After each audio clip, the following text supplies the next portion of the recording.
Thank you. Good afternoon, everyone.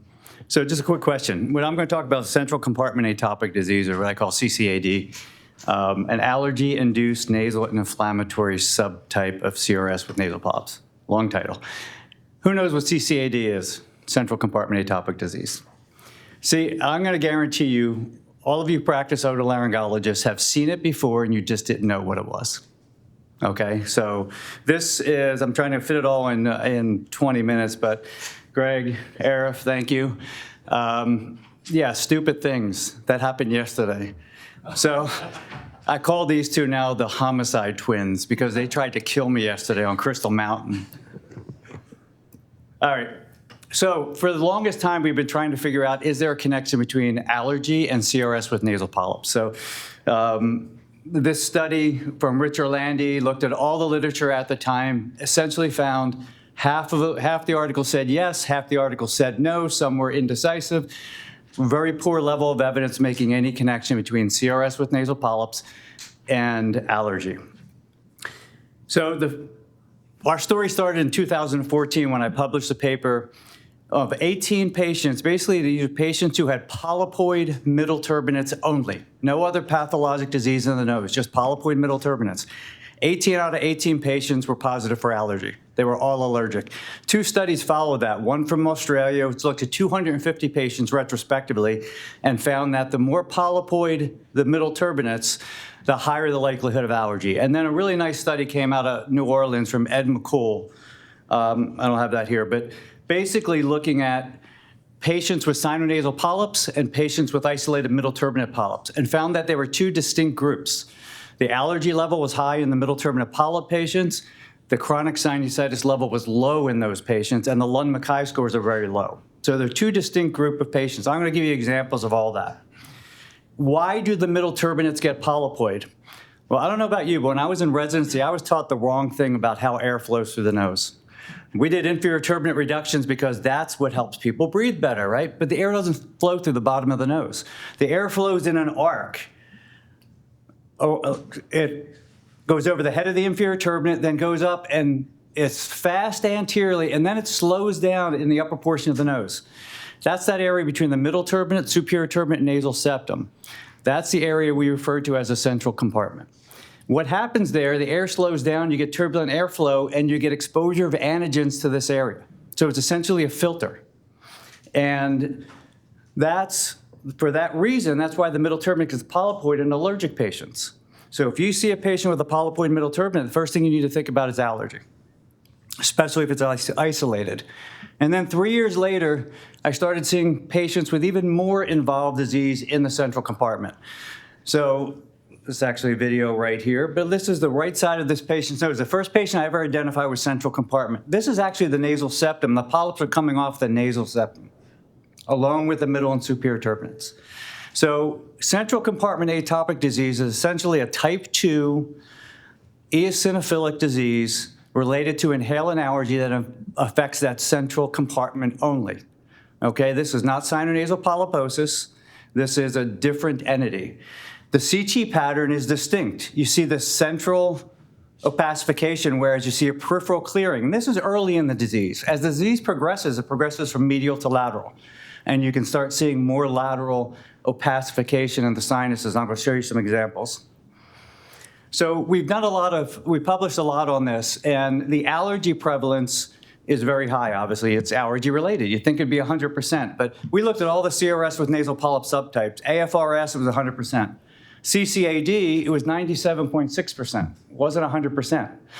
And then it was, high AERD, 82%, and CRS with nasal polyps not otherwise specified, 56%. So if this is allergy related, why is it not 100%? So what we did, and this actually happened during the pandemic, we were going to do 15 patients. We got 11 patients with CCAD, and we did 3 types of allergy testing. We did skin prick, we did in vitro testing, and we did local allergy testing. So we essentially swabbed the central compartment polyps and did some studies, which are basically, they're not clinically available, they're for research, but this is what we found. 9 of the 11 patients had allergens that were positive, so specific IgE in the central compartment that didn't show up in the other 2 types of allergy testing. So there's local allergy that happens fairly routinely in patients with central compartment atopic disease. So even though they're negative with the other allergy testing, they have antigens that can be identified in the central compartment. So that accounts for that 2.4%. This is a nice study from University of Pennsylvania from an allergen, John Basso. Basically looked at the allergy testing profile on patients with CRS with nasal polyps, various types, allergic rhinitis, CRS without polyps, and central compartment atopic disease, and basically found there was no statistically significant difference in the type of allergy sensitization between allergic rhinitis and central compartment atopic disease. So essentially, this is a souped-up allergic rhinitis that manifests in these patients as central compartment polyps. So I guarantee you guys have seen this before, and you just didn't realize what you were looking at, because it's everywhere. It's just in my area in the Southeast United States, we see it all the time because it's warm 12 months out of the year. We got high allergen levels all the time. The asthma prevalence is different also. You'd think an allergy-related or mediated disease, there's going to be a significant asthma. There's not. We looked at the asthma with all CRS with nasal polyp subtypes, and actually it was only 17% for central compartment atopic disease. AFRS, which is 100% allergy also, is only 19%. So it actually has a high allergy, low asthma incidence. So this is a case. So this is a patient, 72-year-old female, long history of nasal congestion, severe perennial allergies, no history of asthma, positive previous allergy testing. And here's the CT scan. Look at the nasal cavity. Look at that's a polyp right there. But look at all the central thickening in the nasal cavity. Lateral clearing of the sinuses. But we've seen CTs like this today in other talks, right? That were GPA, that were CRS with nasal polyps. So how do we know this is central compartment? You have to do the endoscopy. This is this same patient. Looks like sinonasal polyposis, but you follow every one of these polyps, and they're coming off the middle turbinates, either the medial or the lateral side. This is not ethmoid polyps. These are middle turbinate polyps, every one of them. So you have to follow them. So this is central compartment atopic disease, and this is what it looks like after doing the surgery. That middle turbinate, I preserve the middle turbinate whenever possible because it's a filter. It actually has a significant function. And I'll tell you why you shouldn't resect it a little later in the talk. But look at the sinus mucosa. Sinus mucosa looks pretty healthy. Right? We had to open it up because the polyps were obstructing the sinuses, but the sinus mucosa is not polypoid. This is a central compartment disease. So we published another study looking at the radiologic findings in all different CRS with nasal polyp subtypes. And what we found that when you have septal involvement, like you see right here, that's very significant in CCAD, but it's also significant in AERD, but not the other subtypes. When you have this, where you have a much lower Lund-Mackay score in CCAD because it's a nasal condition, not a sinus condition, right? That's how it's different than AERD on radiology. And then look at these middle turbinates. Whenever you see these middle turbinates look oblique because of all this soft tissue, that's CCAD. That's central compartment involvement.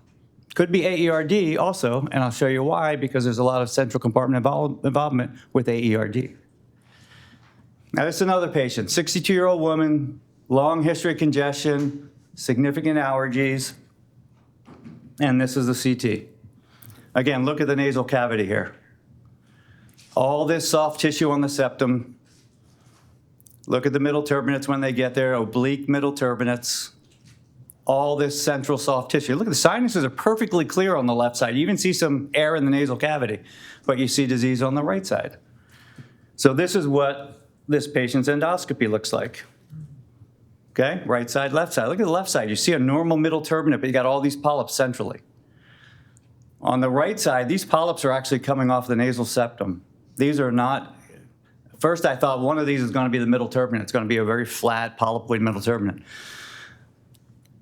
But see the left side, these are all coming off the septum. As we look further on the right side, eventually we lift this up and we see middle turbinate back here. And these polyps are coming off the middle turbinate also. This is all central compartment. So when we do the surgery on this patient, we got to clear the central compartment. As you see here, it's all cleared out of both sides. That's the right middle turbinate. And look, there's no polyps in the middle meatus. None at all. This is central disease. And look what's in the sinuses. It's just post-obstructive mucus. So this very advanced central compartment polypoid changes has lateralized the middle turbinate and caused a post-obstructive sinusitis. So really what we're doing is we're treating the central compartment, and secondarily we're treating the sinuses if they need to be treated. I didn't open up the left-sided sinuses at all because they're not diseased. I'm worried if I take this middle turbinate or if I do something to open up these sinuses, then you're introducing the inhaled allergens into the naive sinus mucosa. So this again, just by chance, this is the same patient 7 years later. She never had a single post-operative follow-up. She never came back after I did her surgery. I just happened to find this. She ended up with cardiac disease when I was doing just looking back at her records. And they did a head CT. And you see her left-sided sinus is still perfectly clear. She has a little thickening of her septum, but dramatically better. And that's with no treatment. And you're gonna see why that is too, because this is a different disease. Now, central compartment involvement with AERD. I remember for years, I've been doing this for over 30 years, and I've always wondered why these AERD patients who had multiple surgeries, why do they always have polyps on their septum? I thought it was the middle turbinate scarred to the septum from previous surgery.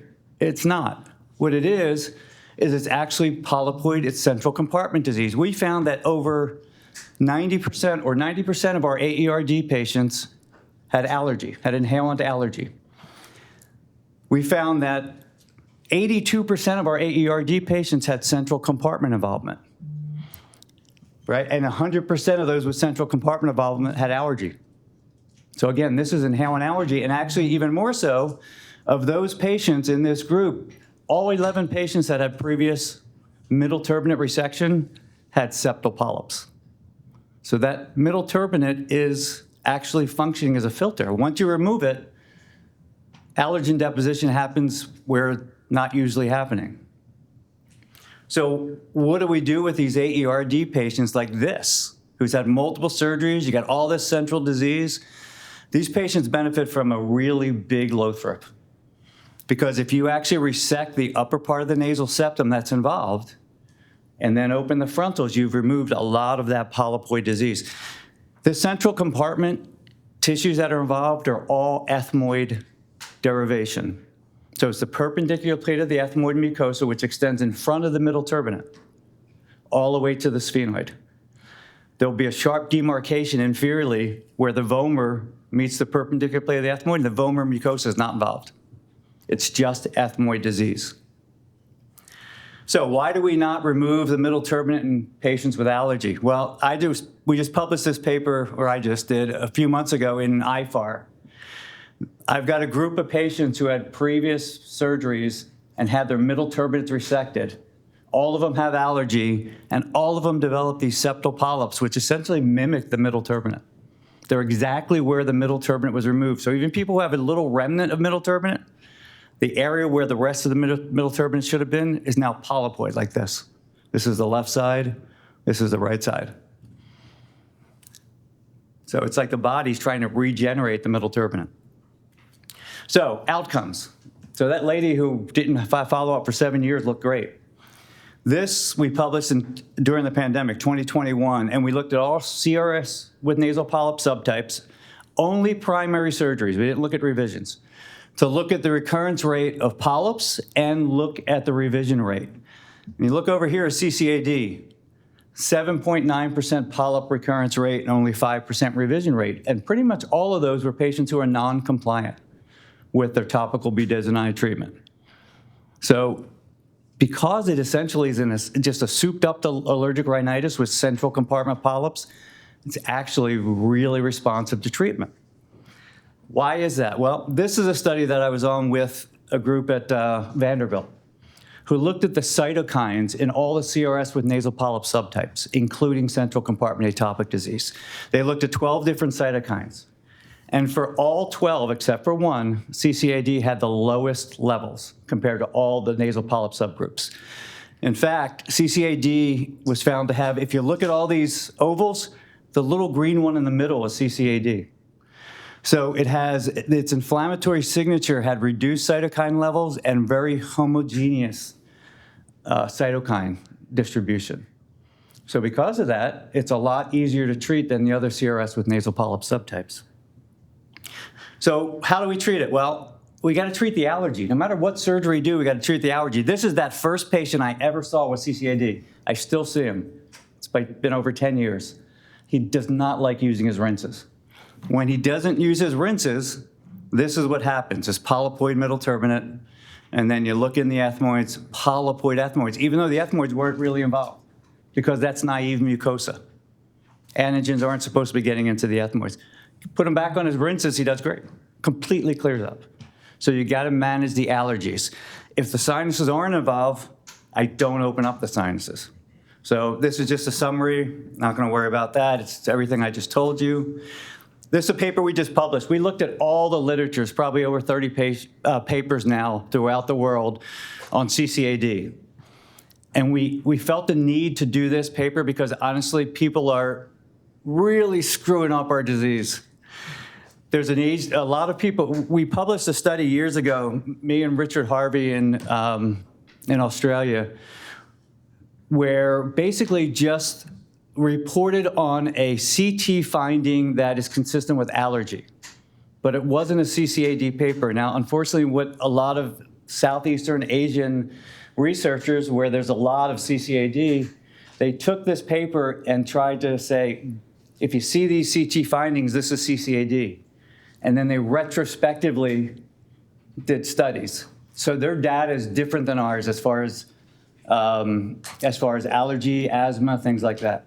So we felt it necessary to review all the literature and come up with diagnostic recommendations. And essentially, the diagnostic criteria is one thing.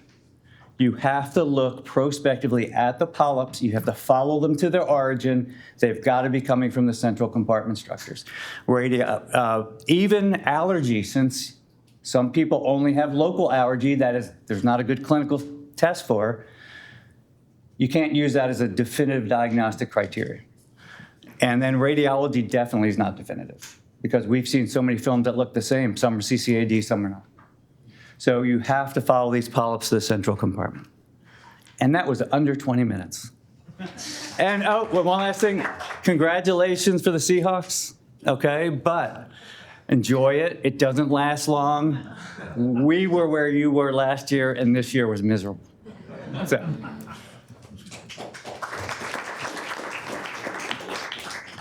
Any questions for John? Always up here. John, how hard are you pushing immunotherapy in those patients? Yeah, so honestly, most of them do really well just with topical steroid rinses. I have them all on budesonide rinses. And I've got some people like that one that I've been following for over 12 years, and they really do well. If they're young, I will recommend immunotherapy because they're going to be dealing with this all their life. Right.